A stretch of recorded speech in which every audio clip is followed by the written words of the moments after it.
Doctor Baba Saheb Ambedkar open university.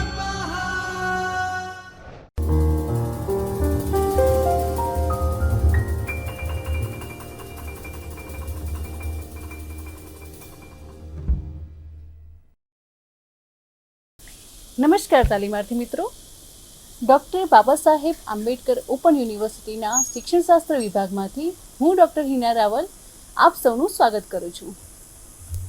મિત્રો, આજે આપણે બીએડના પ્રથમ વર્ષના પેપર કોડ ES 116 ગુજરાતીનું અધ્યાપન, જેમાં વિભાગ 2 એકમ 6 માતૃભાષા શિક્ષણના કૌશલ્યો, જેના બીજા વ્યાખ્યાનમાં આપણે અભ્યાસ કરીશું.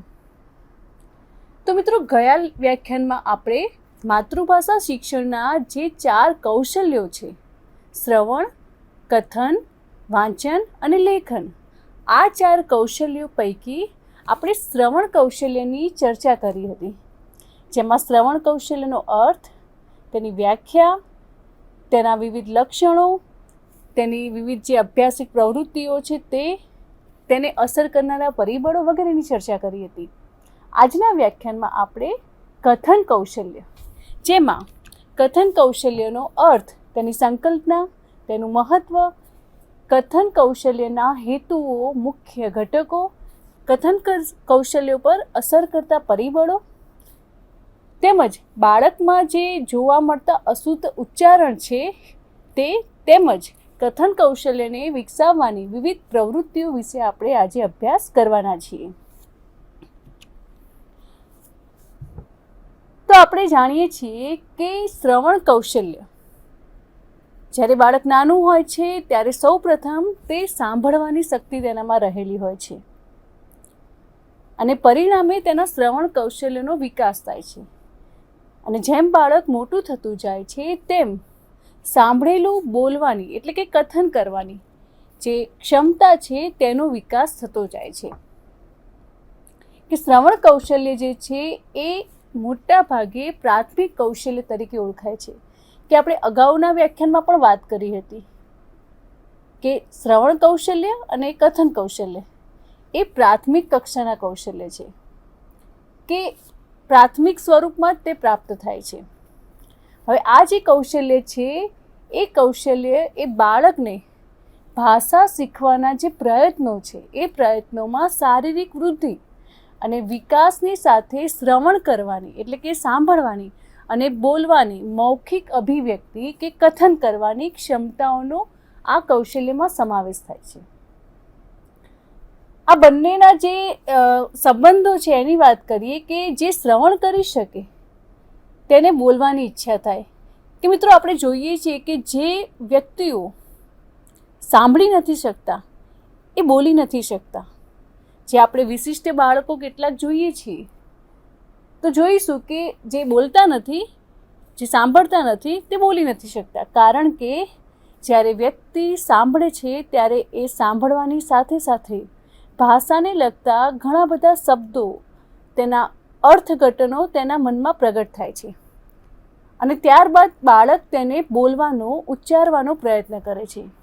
હવે જ્યારે બાળક સાંભળી જ નથી શકતું તો ભાષાને તે ઓળખી નથી શકતું, પરિણામે તે બોલી પણ નથી શકતું.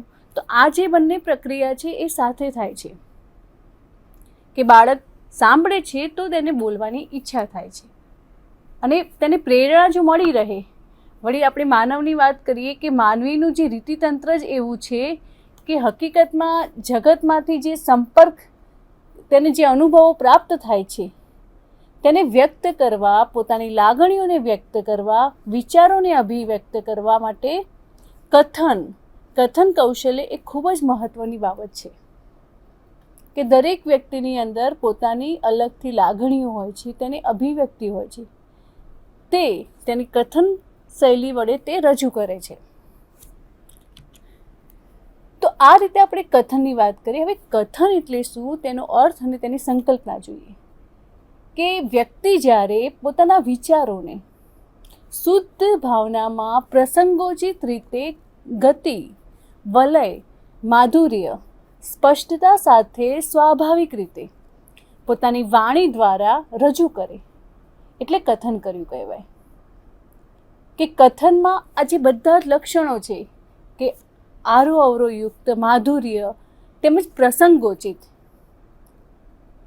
કે આપણે કોઈના ઘરે મળવા ગયા હોય તો આપણે ખૂબ જ ઉગ્રતાથી તેમની સાથે આવતાની સાથે વાત નથી કરતા, કે જે પ્રકારનો પ્રસંગ હોય એ પ્રમાણે આપણે આપણી વાણીની અભિવ્યક્તિ કરીએ છીએ. તો આ બધી જ જે બાબતો છે એ કથન અભિવ્યક્તિમાં મહત્વની છે. હવે આપણે તેની સંકલ્પના જોઈએ કે વ્યક્તિ જ્યારે બોલે છે ત્યારે તે કથન કરે છે તેમ કહેવાય. એટલે કે બોલવું એક કથન કે મૌખિક અભિવ્યક્તિ નથી, પણ વ્યક્તિ જે હેતુ સાથે બોલે છે તે હેતુ સિદ્ધ થાય તો જ તેણે કથન કર્યું કહેવાય. કે કથન એ કોઈ સામાન્ય વાક્ય બોલી દીધું એવું નથી, પણ અર્થસભર, અર્થ સાથે. બરાબર, આપણે કોઈની પાસે પાણી માંગીએ છીએ તો આપણને પાણીની તરસ લાગી છે, માટે આપણે વિનમ્રતાથી એને કહીએ છીએ કે મને પાણી આપશો. તો અહીં ક્રિયાની સાથે એ મુજબનો ભાવ પણ હોવો એ આપણા કથનમાં જરૂરી છે. અને વ્યક્તિ એના દ્વારા પોતાના વિચારોને વ્યક્ત કરે છે. કે વ્યક્તિ એ પોતે જે વિચારે છે, સમજે છે, તે જ રીતે અન્ય વ્યક્તિની વાણી દ્વારા તેને પહોંચાડી શકે છે. વ્યક્તિ બોલીને પોતાના વિચારો વ્યક્ત કરે, પરંતુ જો શ્રોતા સમજી જ ન શકે તો તેમાં વિચાર રજૂ કરવાની નબળાઈ ગણીશું. કે આપણે ઘણા બધા શ્રોતાઓને સાંભળીએ છીએ, પરંતુ બધા જ જે શ્રોતાઓ છે, બરાબર, એ શ્રોતાઓ અન્યના જે વિચારો છે એને સાંભળે છે. અને ઘણા બધા શ્રોતા એવું પણ કહે છે કે જ્યારે એ કોઈ વ્યક્તિના કથનને કે કોઈ વક્તાને સાંભળે છે ત્યારે ખરેખર એ વક્તાનું જે વક્તવ્ય છે એ શ્રોતાને સમજાયું. તો જ્યારે આ પ્રકારની પરિસ્થિતિ થાય છે ત્યારે મુખ્ય આધાર વક્તાની જે રજૂ કરવાની રીત છે એના ઉપર છે. કે ઘણીવાર વક્તા ઘણું બધું કહી દે, પરંતુ જે અર્થસભર ના હોય, પરિણામે કેવું થાય કે સામે જે સાંભળનારો વર્ગ છે એ તેને સમજી શકતું નથી, અને એમાં વક્તાની જ નબળાઈ દેખાય છે. એટલે કથન શૈલીમાં પણ નબળાઈ દેખાય છે. માટે કથન એ યોગ્ય પ્રકારે હોવું જોઈએ. કથન જે છે એ ભાષાના શ્રાવ્ય સ્વરૂપ સાથે સંબંધ ધરાવે છે, કે સાંભળી શકાય તેવા. કે આજે આપણે કંઈક બોલીએ છીએ વાણી દ્વારા, ત્યારે સામેવાળી જે વ્યક્તિ છે એને સાંભળે છે. શ્રુતની પ્રક્રિયા સાથે તે જોડાયેલું છે. કે શ્રવણની તુલનામાં ભાષાનું સક્રિય જે છે એ કથન વખતે ભાષાના ધ્વનિઓ એ ઉચ્ચારણ તંત્ર દ્વારા અભિવ્યક્ત થાય છે. કે કથનની જે પ્રક્રિયા છે એ સમગ્ર ઉચ્ચારણ પ્રક્રિયા ઉપર અવલંબે છે. મિત્રો, તમે ભાષાના વિદ્યાર્થી છો, માટે તમને ઉચ્ચારણ પ્રક્રિયા એ આખી ઉચ્ચારણ પ્રક્રિયા તમને એના વિશે ખ્યાલ હોવો જોઈએ. કે સામાન્ય રીતે આપણે જે કહીએ છીએ કે જે મૂળાક્ષરો છે, આપણી ગુજરાતી જે ભાષામાં જે કક્કો છે, એ કક્કાના બધા જ મૂળાક્ષરો છે એનું ચોક્કસ ઉચ્ચારણ સ્થાન છે. કે જ્યારે ફેફસામાંથી ધ્વનિરૂપ હવા બહાર નીકળે છે ત્યારે કેટલીક હવા સ્વરતંત્રમાંથી આગળ વધીને કેટલીક હોઠને અડે છે, દંત્યને અડે છે, મૂર્ધાને અડે છે, એમ અલગ અલગ જે વિભાગ છે એ વિભાગને સ્પર્શે છે હવા, અને પરિણામે વિવિધ જે મૂળાક્ષરો છે, જે વ્યંજનો છે એ આપણને પ્રાપ્ત થાય છે. કે સ્પર્શ વ્યંજન, કંઠ્ય વ્યંજન, મૂર્ધન્ય વ્યંજન, એ પ્રકારે આપણને વ્યંજનો પ્રાપ્ત થયા છે. તો આ જે સમગ્ર પ્રક્રિયા છે એ ઉચ્ચારણની પ્રક્રિયા એક કથન સાથે જોડાયેલી છે. કે એટલા જ માટે આપણે કથન કૌશલ્યના દ્રશ્ય માધ્યમોનો પણ ઉપયોગ થાય છે. કે સંવાદ હોય, કોઈ વ્યક્તિ બોલે છે અથવા તો બે વ્યક્તિઓ વચ્ચેનો સંવાદ છે, તો એ જે સંવાદ છે એને વાતચીત દરમિયાન કથન કૌશલ્યના બે જે પાસા છે એ અનુભવાય છે. સૌપ્રથમ છે બોલવું અને બીજું છે કહેવું. કે વ્યક્તિ બોલે છે અને ત્યારબાદ સામેવાળો વ્યક્તિ પણ કહે છે. બોલવું જેને આપણે અંગ્રેજીમાં ટુ સ્પીક કહીએ છીએ, અને બોલવા માટે શ્રાવ્ય માધ્યમની જરૂર પડે. કે આપણે કોઈ પણ વ્યક્તિ કંઈ પણ વિચાર્યા વગર બોલતું નથી. આપણે ઘણીવાર જોતા હશું કે કોઈ વ્યક્તિ જો એકલું બોલ્યા કરે તો આપણે ગાંડા વ્યક્તિમાં તેની ગણતરી કરીએ છીએ. માટે બોલવાની પ્રક્રિયામાં કહેવું, જ્યારે કોઈ વ્યક્તિ સામેવાળી વ્યક્તિને કંઈક કહે ત્યારે સામેવાળી વ્યક્તિ જે છે એ તે વ્યક્તિને કંઈક બોલે છે. એટલે કહેવું અને બોલવું આ બંને બાબતો જોડાયેલી છે. કે આ જે બાબત છે એટલે ટૂંકમાં એવું કહી શકાય કે બોલવું એટલે ભાષા ધ્વનિનું ઉચ્ચારણ થાય, વિચારોને અન્ય સામે કે યોગ્ય રીતે વાણી દ્વારા રજૂ કરી શકાય. હવે વાણીમાં પણ કેવી રીતે કે સ્વાભાવિકતા હોવી જોઈએ, સ્પષ્ટતા હોવી જોઈએ, ગતિશીલતા હોવી જોઈએ, તેનો આરો અવરો એ ચોક્કસ પ્રકારનો હોવો જોઈએ, અશક્યતા અને પ્રભાવ જેવા ગુણો પણ વાણીમાં હોવા જોઈએ. ત્યારબાદ હવે આપણે ભાષાના જે વિવિધ સ્વરૂપો છે એની વાત કરીએ કે વ્યક્તિના જે વિકાસ છે એ વિકાસ અને સમાજના મોભાને આધારે તેના કથન કૌશલ્ય પર અવલંબે છે. કે વ્યક્તિ જે પારિવારિક વાતાવરણમાં રહેતું હોય, તે જે સત્તામાં કે જે સ્થાન પર રહેતું હોય એની ભાષા ઉપર એની અસર થાય છે. કે ધારો કે ગ્રામ્ય વિસ્તારમાં રહેતા જે લોકો હોય એમની વાણીમાં, એમના કથનમાં તેમની લોકબોલીનો આપણને પરિચય થશે, કારણ કે તે એ પ્રકારના પરિવેશમાં મોટા થયા છે અને એ મુજબની ત્યાંની લોકબોલી છે. તો શહેરી વિસ્તારના કેટલાક સુખી સંપન્ન પરિવારના જે બાળકો હોય કે વડીલો હોય એમની ભાષા થોડીક અલગ પ્રકારની હશે. માટે વાતાવરણની અસર એ બાળકના કથન ઉપર પડે જ છે. ત્યારબાદ રોજિંદા જીવન વ્યવહારમાં ચલાવવા પ્રત્યાયન માટે કથન આવશ્યક છે. કે આપણે 24 કલાકમાં ઘણા બધા લોકો સાથે આપણે સંપર્કમાં આવીએ છીએ. એમની સાથે આપણે વિવિધ વિષયો માટે કે વિવિધ કામકાજના અર્થે આપણે વાતચીત કરીએ છીએ. તો આ માટે પણ કથન જરૂરી છે. વ્યક્તિની જે પોતાની લાગણી છે, વિચારો છે, ભાવ છે, એને વ્યક્ત કરવા માટે કથન ખૂબ જ જરૂરી છે. મિત્રો, આપણે આપણી આસપાસ ઘણા બધા એવા વ્યક્તિઓ જોયા હશે કે જે સતત કંઈક ને કંઈક બોલતા હોય છે, એકબીજા સાથે કમ્યુનિકેશન કરતા હોય છે. અને ક્યારેક કેટલાક વ્યક્તિઓ એવા પણ જોઈએ છે કે જે ખૂબ જ ઓછું બોલે છે, વધારે પડતા અંતર્મુખી વ્યક્તિઓ જોવા મળે છે. તો આવા વ્યક્તિઓની વધારે આપણે નજીક જઈને એમની સાથે થોડી વાતચીત કરીએ કે કમ્યુનિકેશન કરીએ તો એ વ્યક્તિઓ પણ પોતાની જે લાગણીઓ છે, વિચારો છે કે ભાવો છે એને આપણી સામે વ્યક્ત કરી શકે છે. એટલે એક આ પ્રકારની જે પ્રવૃત્તિ છે એ પણ આપણે કરવી જોઈએ કે આપણે આપણી આસપાસ કોઈ વ્યક્તિને વધારે પડતું મૌન રહીને આપણે એને નિહાળતા હોઈએ તો એની સાથે ક્યારેક આપણે થોડીક વાતચીત પણ કરી લઈએ. બરાબર છે? તો આગળ આ જે છે એ કથનનું મુખ્ય લક્ષણ છે, એના સ્વરૂપ છે. તો વ્યક્તિની જે વિચાર, લાગણીઓ છે એને વ્યક્ત કરવા માટે પણ કથન જરૂરી છે. નાગરિકતાની તાલીમ આપવી તેમજ સુટેવોનું ઘડતર માટે કથનનું આગવું મહત્ત્વ છે. કે નાગરિકતાની તાલીમ આપવી એટલે સમાજમાં જ્યારે આપણે આપણી સંસ્કૃતિમાં રહીએ છીએ ત્યારે કઈ ભાષાને કઈ રીતે વ્યક્ત કરવી, કયા વાક્યને કઈ રીતે મૂકવું, આ બધું પણ આપણે શીખવું જોઈએ. કે આપણે આપણા બાળકોને શીખવશું. જો ક્યારેક આપણું બાળક ઘરની લોકબોલી બોલતું હોય તો આપણે એને એ પણ સમજાવીએ છીએ કે જ્યારે બહાર જઈએ ત્યારે આ રીતે બોલવું જોઈએ. તો આ રીતે આપણે નાગરિકતાનું ઘડતર પણ કરી શકીએ. વિચારોમાં, પ્રત્યાયનમાં લેખન શક્તિ કે સર્જનશીલતા વિકસાવવા માટે કથન જરૂરી છે.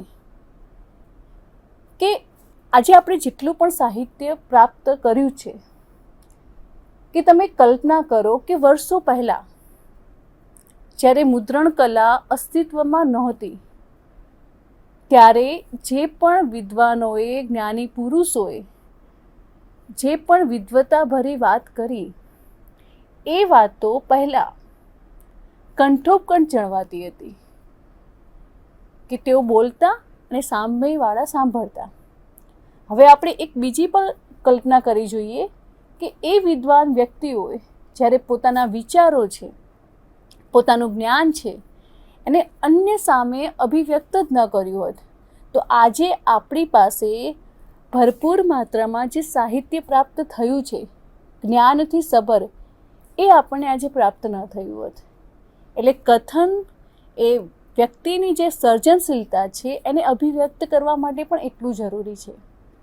ત્યારબાદ જોઈએ કે જુદા જુદા વ્યવસાયો કે શિક્ષક, વકીલ હોય, કોઈ ટીવી કે રેડિયો એનાઉન્સર હોય, બિઝનેસમેન હોય કે માર્કેટિંગ વ્યવહારમાં કામ કરતો કોઈ વ્યક્તિ હોય, તો મિત્રો આ જે પ્રકારના વ્યવસાય છે એમાં કથન કૌશલ્ય અને કથન ક્ષમતા સારી એવી હોવી એ ખૂબ જરૂરી છે. કે હવે માર્કેટિંગ કરનારું કોઈ વ્યક્તિ હોય, એને જો સારી રીતે પોતાની વાતને રજૂ જ કરતા આવડતી ન હોય તો એ વ્યક્તિ નિષ્ફળ જાય છે. તેમજ કોઈ વકીલ હોય, એને જો પોતાના કોઈ કેસની બાબતમાં દલીલ કરતા આવડતી ન હોય તો એ વકીલ પણ નિષ્ફળ જાય. તો આવા ઘણા બધા વ્યવસાય છે કે જેમાં કથન અભિવ્યક્તિ એ ખૂબ અસરકારક છે અને ખૂબ મહત્ત્વની બની રહી છે. ત્યારબાદ સામાજિકતા કેળવવા માટે કથન જરૂરી છે કે સમાજમાં રહેવા માટે, સમાજના લોકો સાથે વ્યવહાર કરવા માટે કથન કરવું એટલે કે બોલવું, પોતાની વિચારો, લાગણીઓને અભિવ્યક્તિ કરવી એ પણ ખૂબ જરૂરી છે. રાજકીય કારકિર્દીના ઘડતરમાં કથન એ જરૂરી છે કે મિત્રો આપણે જોઈએ છીએ કે અત્યારે રાજકારણમાં જે પણ લોકો આગળ છે એ લોકોનું આગળ હોવાની પાછળનું મુખ્ય કારણ કે તેમની વક્તા તરીકેની જે સ્કિલ છે, જે કૌશલ્ય છે એ ખૂબ જ સારું છે. કારણ કે આપણે ઘણું બધું જાણતા હોઈએ, આપણે ઘણું બધું કામ કરતા હોઈએ, પરંતુ એને અભિવ્યક્ત કરવાની આવડત ન હોય, અન્ય સામે તેને રજૂ કરવાની જે સ્કિલ હોય, જે કૌશલ્ય હોય એ આપણી અંદર ન હોય તો આપણે નિષ્ફળ નીવડીએ છીએ. માટે આ ક્ષેત્રમાં પણ કથન કૌશલ્ય હોવું એ ખૂબ જ જરૂરી છે. ત્યારબાદ હવે આપણે કથન કૌશલ્યના જે હેતુઓ છે એ જોઈએ કે મોટાભાગે આપણે આપણા રોજબરોજના વ્યવહારોમાં વિવિધ વાતચીત દ્વારા આપણે વ્યવહારો કરીએ છીએ, કથન કરીએ છીએ. કે પરિવારના કોઈ આપણા સભ્યો હોય, એમના વિચારો, ભાવો, લાગણીઓને વ્યક્ત કરવા માટે કથન એ અસરકારક, સરળ અને સહજ માધ્યમ છે. કે મૌખિક અભિવ્યક્તિ એટલે યોગ્ય સમયે, યોગ્ય શ્રોતા સમક્ષ, યોગ્ય શબ્દ, યોગ્ય વાણીના ઉપયોગથી વિદ્યાર્થીઓમાં ભાષા શિક્ષણ દ્વારા કેટલાક વર્તન પરિવર્તનો આપણે લાવવા માંગતા હોઈએ ત્યારે મૌખિક અભિવ્યક્તિ કે કથન કૌશલ્યનો વિકાસ થયો કહેવાય. કે જ્યારે આપણે વિદ્યાર્થીઓની અંદર મૌખિક અભિવ્યક્તિની બાબતમાં જે વર્તન પરિવર્તનો કરવા માંગતા હોઈએ અને તે આપણને જોવા મળે ત્યારે એ લોકોની અંદર કથન કૌશલ્યનો વિકાસ થયો કહેવાય. હવે આપણે શિક્ષક તરીકે જ્યારે કોઈ પાઠ આયોજન નોંધ તૈયાર કરીએ છીએ ત્યારે પાઠ આયોજન નોંધમાં આપણે એ પણ બાબત ધ્યાનમાં રાખવાની છે કે વિદ્યાર્થીના સંદર્ભમાં, અપેક્ષિત વર્તન પરિવર્તનના સંદર્ભમાં આપણે જે હેતુઓ નક્કી કર્યા હતા કે જે વર્તન પરિવર્તન કરવા માંગતા હતા તો એના સંદર્ભમાં આપણે જે હેતુઓની રચના કરીએ છીએ, ખાસ કરીને તેમાં શ્રવણ, લેખન, કથન અને વાંચન આ 4 કૌશલ્યને ધ્યાનમાં રાખીને પણ હેતુઓની રચના કરવી જોઈએ. તો હવે કથન કૌશલ્યોની ચકાસણી માટે આપણે કયા પ્રકારના હેતુઓ રચી શકીએ? કે જુઓ, એમાં આપણે એવું કહી શકીએ કે વિદ્યાર્થીઓ કે હેતુની જ્યારે રચના કરીએ છીએ ત્યારે આપણે સૌપ્રથમ એવો શબ્દ પ્રયોગ કરીએ છીએ કે વિદ્યાર્થીઓ, કારણ કે આપણે વર્તન પરિવર્તન કોનામાં ઈચ્છીએ છીએ? વિદ્યાર્થીઓમાં. તો વિદ્યાર્થીઓ યોગ્ય ઝડપથી બોલી શકે, વિદ્યાર્થીઓ અચકાયા વિના અર્થાનુસાર લીટી બોલવાની ક્ષમતા કેળવે, સંવાદાત્મક અભિનયમાં ભાગ લે. ત્યારબાદ વિવિધ ધોરણો મુજબ કથન કૌશલ્યના વિવિધ હેતુઓ હોય છે. કારણ કે ઘણા બધા હેતુઓ હોય છે, દરેક ધોરણના સરખા હેતુઓ ન હોય, કારણ કે હેતુઓની રચના કરતી વખતે વિદ્યાર્થીઓની વય કક્ષાને ધ્યાનમાં લેવી જોઈએ. તો આપણે ધોરણ વાઇઝ કેટલાક હેતુઓ જોઈએ કે ધોરણ 6 થી 8ના વિદ્યાર્થીઓ માટે કે સ્વર અને વ્યંજનના શુદ્ધ ઉચ્ચાર કરે, યોગ્ય વાક્ય રચનાને એનો ઉપયોગ કરે, ત્યારબાદ પોતાના જે વિચારો છે એ વિચારો, ભાવ, લાગણી વગેરેને સ્પષ્ટ અને અસરકારક રીતે વ્યક્ત કરે. મૌખિક રજૂઆતમાં વાર્તા, ઘટના, પ્રસંગ, જોયેલા પ્રસંગનું વર્ણન વગેરે કરી શકે. વિદ્યાર્થી વિવિધ પ્રકારના કાવ્યનું ગાન કરી શકે. કે મિત્રો, જો કથન કૌશલ્યનું આ ખૂબ જ ઉત્તમ અભિવ્યક્તિ છે કે ગાવાની જે કૌશલ્ય જે છે ગાવાનું, એ દરેક વ્યક્તિમાં નથી હોતું. જ્યારે વિદ્યાર્થીઓ વર્ગખંડમાં કોઈ કવિતાનું ગાન કરે છે ત્યારે ખરેખર એક ઉત્તમ કૌશલ્યનો વિકાસ થયો કહેવાય. અને ભાષાના વિદ્યાર્થી તરીકે અને શિક્ષક તરીકે આપણને ગાતા આવડે એ થોડું જરૂરી છે.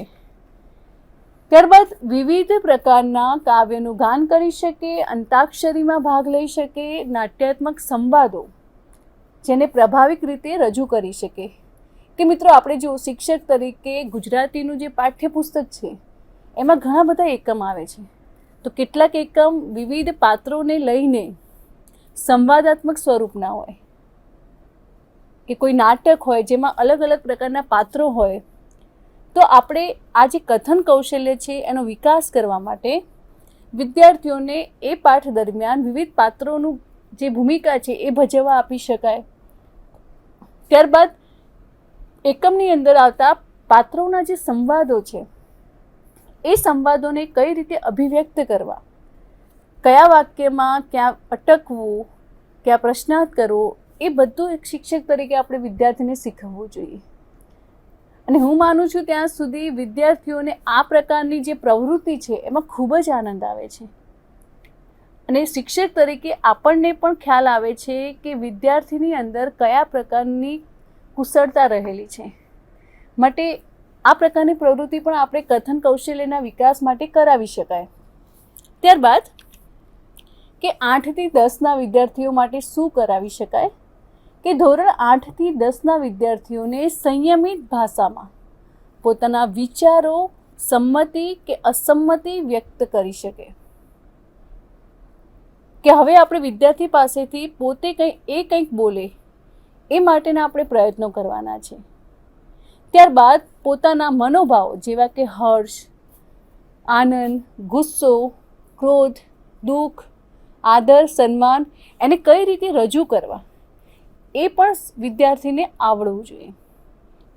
તો વિદ્યાર્થી એ જે ભાવ છે એને પણ પ્રગટ કરે, પ્રસંગ અનુરૂપ વક્તવ્ય આપી શકે, યોગ્ય હાવભાવ સાથે બોલતા શીખે, અભિનય કરી શકે. કે મિત્રો, જે પ્રકારના સંવાદ હોય, વાક્ય હોય એ પ્રમાણે આપણી થોડી અભિવ્યક્તિ પણ હોવી જોઈએ. કે આપણે કોઈ વ્યાખ્યાન આપતા હોય અને સતત આપણા હાથ એકદમ સ્થિત પ્રજ્ઞામાં હોય, કોઈ હલનચલન ન હોય, તો આપણું જે વ્યાખ્યાન છે એ કૃત્રિમ લાગશે. તો એ બધી બાબતોને પણ ધ્યાનમાં રાખવી જોઈએ. સંવાદોને આધારે આપણા જે હાવભાવ હોય એ પણ એટલા અગત્યના છે. સંકોચ વિના વિદ્યાર્થી એ જાહેરમાં પોતાના વિચારો વ્યક્ત કરી શકે. કે મિત્રો, ઘણીવાર મને વિચાર આવે છે કે એક શિક્ષક તરીકે આપણી ભૂમિકા ખરેખર ખૂબ જ મહત્વની છે. કે બાળકોને શરૂઆતથી જીવનમાં ઉપયોગી થાય, બાળકનો સર્વાંગી વિકાસ થાય એ માટેની આપણે પ્રવૃત્તિઓ કરાવવાની છે. અને એ જે કામ છે એ આપણા ભાગમાં છે. માટે આપણે વધુમાં વધુ એ પ્રયત્ન કરવો જોઈએ કે વર્ગખંડમાં વિદ્યાર્થીઓને કેટલા પ્રમાણમાં સારામાં સારું આપણે શિક્ષણ આપી શકીએ. બરાબર છે. તો આગળ જોઈએ હવે આપણે મૌખિક અભિવ્યક્તિ. કથન કૌશલ્ય એટલે મૌખિક અભિવ્યક્તિ. તો મૌખિક અભિવ્યક્તિ એટલે કે કથન કૌશલ્ય પર અસર કરતા પરિબળો એના વિશે જોઈએ કે એક જ વર્ગમાં આપણે જોઈએ છીએ કે એક વર્ગખંડમાં અભ્યાસ કરતા ઘણા બધા વિદ્યાર્થીઓ હશે, પરંતુ બધા જ વિદ્યાર્થીઓની બોલવાની જે ક્ષમતા છે, પોતાની અભિવ્યક્તિ કરવાની જે ક્ષમતા છે એ સરખી હોતી નથી. બધાની અલગ અલગ હોય છે. કેટલાક બાળકો ખૂબ જ શુદ્ધ ભાષામાં બોલી શકતા હોય છે, જેને આપણે માન્ય શિષ્ટ ભાષા કહીએ છીએ, તો કેટલાક બાળકો સંપૂર્ણ રીતે શુદ્ધ ભાષામાં નથી બોલી શકતા. એમની બોલીમાં એમના પરિવારનો જે લોકબોલીનો જે લહેકો હોય એ ક્યારેક આવી જાય છે. તો આ રીતે ઘણા બધા બીજા પણ પરિબળો છે કે જે કથન કૌશલ્ય પર અસર કરે છે, જેને આપણે જોઈશું. સૌપ્રથમ છે શારીરિક કારણો, કે ઉચ્ચારણ અવયવોના અપૂરતા વિકાસ અથવા ખામીયુક્ત હોવાના કારણે બાળક અશુદ્ધ ઉચ્ચારણ કરે છે. કે ઘણી વખત ઉચ્ચારણ પ્રક્રિયામાં જે અવયવો ભાગ ભજવે છે, જેમ કે હોઠ છે, જીભ છે, દાંત છે, તાળવું છે, તો મિત્રો આ બધા અંગમાં કોઈ પણ જાતની ખામી હોય તો બાળકને બોલવામાં તકલીફ થાય છે. હવે આ જે છે આગળ જોઈશું આપણે કે વાતાવરણજન્ય કારણો, કે આપણે જાણીએ છીએ કે ભાષા એ અર્જિત સંપત્તિ છે, કે બાળક વાતાવરણમાંથી અનુભવ દ્વારા ભાષા શીખે છે, અને તેથી કથન શક્તિ પર વાતાવરણની એક ખૂબ જ મોટી અસર થાય છે. જેમ કે આપણે કુટુંબ અને સમાજનું વાતાવરણ, પ્રાદેશિકતા, મિત્રોની ટોળી, સંપર્કમાં આવતા અન્ય ભાષાના લોકો, સમૂહ માધ્યમો વગેરે કારણો અસર કરે છે. ત્યારબાદ છે મનોવૈજ્ઞાનિક કારણો, કે આત્મવિશ્વાસ અને વ્યક્તિત્વની કથન કૌશલ્ય પર સૌથી મોટી અસર થાય છે.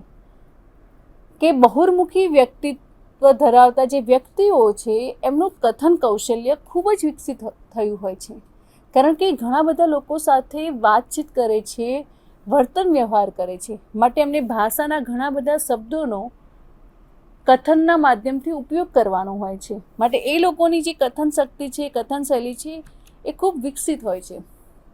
ત્યારબાદ પરિસ્થિતિજન્ય કારણો, કે વ્યક્તિ પર ચોક્કસ પરિસ્થિતિની અસર થાય ત્યારે વાણીની અભિવ્યક્તિમાં ફેરફાર જોવા મળે છે.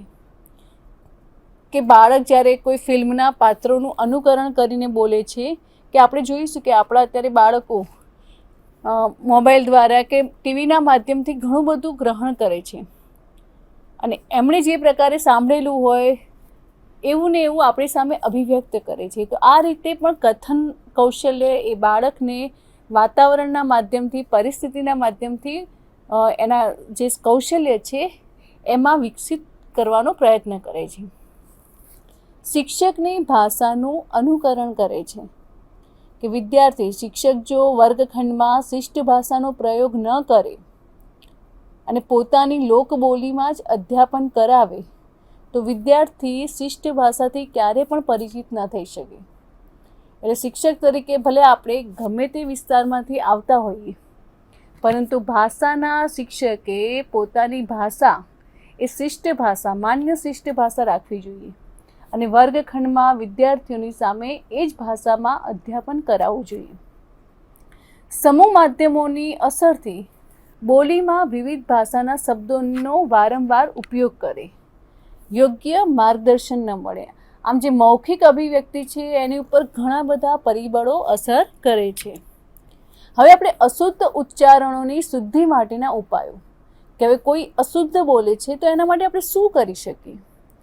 તો અશુદ્ધ ઉચ્ચારણ માટે વ્યક્તિગત કારણો એને આપણે તપાસવા જોઈએ, અને તેને તપાસીને જરૂરી માર્ગદર્શન આપીને અશુદ્ધ ઉચ્ચારણને નિવારવા માટેના પ્રયત્નો કરવા જોઈએ. કે વિદ્યાર્થીઓમાં શારીરિક ખામી હોય, વિશેષ કરીને ઉચ્ચારણના અવયવમાં ખામી હોય, તો તેને નિષ્ણાત તબીબની સલાહ સૂચના અનુસાર એને ઉચ્ચારણ શુદ્ધિ માટેના પ્રયત્નો કરાવવા જોઈએ. અશુદ્ધ ઉચ્ચારણ કરનાર જે બાળક છે એ બાળકમાં લોભ અને સંકોચ દૂર કરાવવા, કારણ કે જે બાળકો સ્પષ્ટ બોલતા નથી અને ક્યારેક તેની આસપાસના વાતાવરણના લોકો તેની મજાક કરે છે ત્યારે એ બાળક બોલવાનું બંધ કરી દે છે, કારણ કે તેને બોલવામાં સંકોચ થાય છે. પરિણામે તેની કથન શક્તિનો વિકાસ થવાની જે પ્રક્રિયા છે તે ત્યાં જ સ્થગિત થઈ જાય છે. તો એવા બાળકોને વધારે બોલાવવા જોઈએ, તેમના પ્રત્યે આપણે સહાનુભૂતિ રાખવી જોઈએ, તેમની અંદર જે ક્ષોભ છે, સંકોચ છે, એને આપણે દૂર કરવો જોઈએ અને ક્યારેય આવા બાળકની આપણે મજાક ન કરવી જોઈએ. ત્યારબાદ જોડાક્ષરના જે શુદ્ધ ઉચ્ચારણ છે એના માટે સૌપ્રથમ આપણે કેટલાક શબ્દો છે એની યાદી બનાવીને શુદ્ધ ઉચ્ચારણ કરવાની તાલીમ આપવી જોઈએ અને ફરી પાછું એ શબ્દોના ફરી ઉચ્ચારણ કરાવવા જોઈએ, મહાવરા કરાવવા જોઈએ. ધ્વનિહિત યંત્ર વગેરે જે સાધનો છે એના દ્વારા વિદ્યાર્થીઓને એ સંભળાવવું જોઈએ. પરિણામે એની કથન શૈલી જે છે એનો વિકાસ થાય. શિક્ષકે પોતે હંમેશા શુદ્ધ ભાષા બોલવી જોઈએ, શુદ્ધ ઉચ્ચારણો કરવા જોઈએ, સુંદર વક્તવ્યો આપવા જોઈએ, ઉચ્ચારણ કરવા માટેની વિદ્યાર્થીઓને તાલીમ આપવી જોઈએ. શિક્ષકે વિવિધ ગીત, ભજન, કાવ્ય, કથન, વાર્તા કથન વગેરેની રજૂઆત કરવી જોઈએ. આમ આ બધી જે અભિવ્યક્તિ છે એનાથી શુદ્ધ ઉચ્ચારણની તાલીમ આપી વિદ્યાર્થીઓમાં અશુદ્ધ ઉચ્ચારણ જે છે એને આપણે શુદ્ધ કરાવી શકીએ છીએ. હવે આપણે કથન કૌશલ્ય વિકસાવવાની જે પ્રવૃત્તિઓ છે એ જોઈએ કે આપણે જાણીએ છીએ કે બાળક જે છે એ સૌ પ્રથમ તો ભાષાકીય યુક્તિઓ આપમેળે નક્કી કરી લે છે અને પછી જ તેની આસપાસ બોલાયેલી વાણી તે સમજી શકે છે અને ત્યારબાદ બાળક વાક્ય રચવાનો પ્રયત્ન કરે છે. વાક્ય રચનાની બાબતમાં વ્યાકરણની જે રચના છે એ જ્યારે વિદ્યાર્થી સમજે પછી સમજે છે અને તેના પોતાના જે રચેલા ભાષાકીય નિયમો છે તેમાં તે પરિવર્તન અને સુધારણા કરે છે.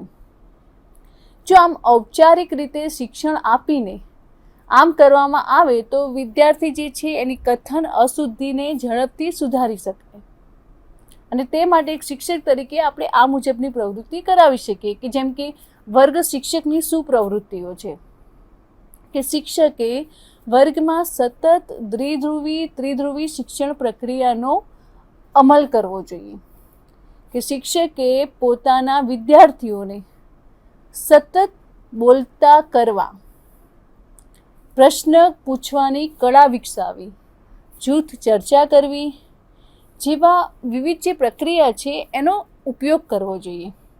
બાળકને વર્ગખંડમાં પૂરતી સ્વતંત્રતા આપવી જોઈએ કે મિત્રો શિક્ષક તરીકે કેટલાક શિક્ષકો એ ખૂબ જ કડક વલણ ધરાવતા હોય છે, વિદ્યાર્થી સાથે નિખાલસભર્યું વર્તન નથી કરતા હોતા.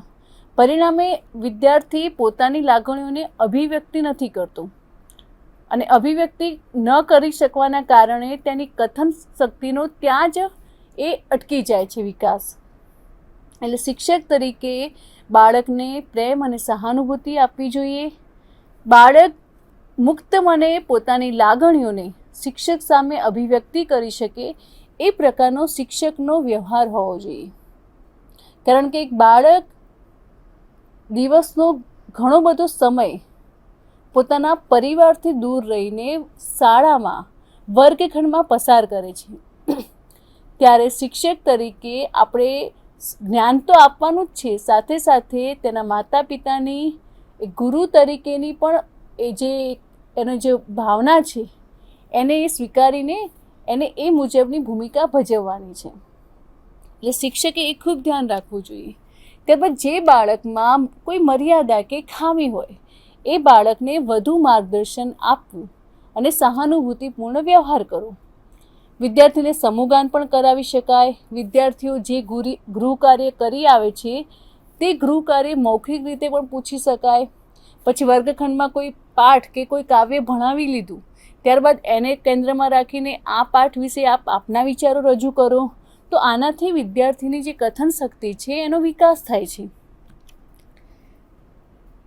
હવે કેટલીક પ્રવૃત્તિઓ છે સહઅભ્યાસિક પ્રવૃત્તિઓ કે જેના માધ્યમથી આપણે કથન કૌશલ્યનો વિકાસ વિદ્યાર્થીઓમાં કરી શકીએ. તો સૌપ્રથમ છે વાર્તા કથન કે આપણે જાણીએ છીએ કે બાળકોને વાર્તા સાંભળવી હંમેશા ગમે અને શિક્ષકોને બાળકોને વાર્તા કહેવી અને બાળકો પાસે વાર્તા કથન કરાવવું એ ખૂબ સારી પ્રવૃત્તિ છે. ત્યારબાદ વક્તૃત્વ સ્પર્ધા મૌખિક અભિવ્યક્તિ અસરકારક બનાવવા માટે ખૂબ ઉપયોગી છે. અભિનય ક્ષમતા કે નાટક, એકપાત્રી અભિનય, સંવાદ વગેરે કરાવવા જોઈએ બાળકો પાસે. ચર્ચા અને પરિસંવાદ, બાળકો પ્રારંભમાં ચર્ચા સંવાદમાં ભાગ લે, એ લેતા સંકોચ અનુભવે છે, તેમને પ્રોત્સાહન, સહાનુભૂતિ, પ્રેરણા આપવી જોઈએ. આ રીતે પ્રવૃત્તિ કરી શકાય. ત્યારબાદ પ્રાર્થના સભા કે પ્રાર્થના સભામાં બાળકો વિવિધ માહિતી રજૂ કરે, જેવી કે સુવિચાર, સમાચાર, વાંચન. મિત્રો, મોટા ભાગે બાળકોનો જે વિકાસ છે એ શાળામાં થતી જે પ્રવૃત્તિઓ છે એના દ્વારા જ થાય છે. ત્યારબાદ પ્રશ્નોત્તરી કે ક્વિઝ સ્પર્ધાનું આયોજન કરવું જોઈએ, જેનાથી વિદ્યાર્થીઓ એ ઉચ્ચાર શુદ્ધિમાં શ્રવણની સાથે કથન પણ અસરકારક રીતે વિકસાવી શકે. ત્યારબાદ શબ્દ રમતો કે જુદા જુદા પ્રકારની જે શબ્દ રમતો છે એ રમાડવી, કે વર્ગના 2 જૂથ છે, અંતાક્ષરીની માફક શબ્દોમાં પણ વર્ણ અને વર્ણથી ઉપર જે આવતા શબ્દ છે એને બનાવી શકાય. કે કોઈ શબ્દ બોલવાનો અને પાછળ કે હવે આ છેલ્લા અક્ષરથી શરૂ થતો શબ્દ બોલો, તો મિત્રો કેટલા બધા શબ્દો વિદ્યાર્થીઓના માનસમાં આવશે અને એનાથી તે પરિચિત થશે. આ ઉપરાંત ગીત ભજન સ્પર્ધા ગોઠવી શકાય. ટીવી પરથી રેડિયો પર પ્રસારિત થતા જે કાર્યક્રમો છે એ પણ વિદ્યાર્થીઓને બતાવીને સંભળાવી શકાય, જેનાથી વિદ્યાર્થીઓની અંદર શુદ્ધ ઉચ્ચારણ અને મૌખિક અભિવ્યક્તિની તાલીમ આપી શકાય. કે મિત્રો, ઘણા બધા શબ્દો એવા હશે કે જે વાંચીએ છીએ પણ એને કઈ રીતે બોલી શકાય એ આપણને ખબર નથી હોતી. તો જ્યારે આ રીતે આપણે શબ્દોને, ભાષાને સાંભળીએ છીએ ત્યારે આપણને ખ્યાલ આવે છે કે આનું ઉચ્ચારણ આ રીતે થાય. તો આ રીતે બાળકની જે વૃદ્ધિ છે, વિકાસની સાથે બોલવાની ક્ષમતાઓ પણ વિકસતી રહે છે. કે વાણીની વાત કરીએ તો એ આરંભ પૂર્વેની અવસ્થા છે. કે મનોવૈજ્ઞાનિકો એમ કહે છે કે વાક ક્રિયાના વિકાસ ક્રમને મતાંતર સાથે પણ સ્વીકારે છે અને એના વિશે ઉચ્ચારણની બાબતમાં અને કથન જે કૌશલ્ય છે એની બાબતમાં ઘણા બધા જે મતાંતરો છે, ઘણા બધા લોકોએ અભિપ્રાયો આપ્યા છે. તો આ રીતે જે છે એ કથન કૌશલ્યનું આપણે શિક્ષક તરીકે વર્ગખંડમાં બાળકોની અંદર વિકાસ થાય એ માટેના આપણે પ્રયત્નો કરવા જોઈએ.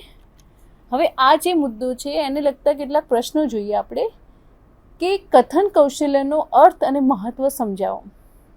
બીજો છે કે કથન કૌશલ્ય આધારિત હેતુઓ જણાવો. તો તાલીમાર્થી મિત્રો, આજે આપણે માતૃભાષા શિક્ષણના કૌશલ્યો પૈકી કથન કૌશલ્ય વિશે, એના અર્થ, સંકલ્પના, એના હેતુઓ, સહઅભ્યાસિક પ્રવૃત્તિઓ, એને અસર કરતા પરિબળો વગેરે વિશે અભ્યાસ કર્યો. હવે પછીના વ્યાખ્યાનમાં આપણે આગળના કૌશલ્ય વિશે અભ્યાસ કરીશું. ધન્યવાદ. સ્વાધ્યાયઃ પરમ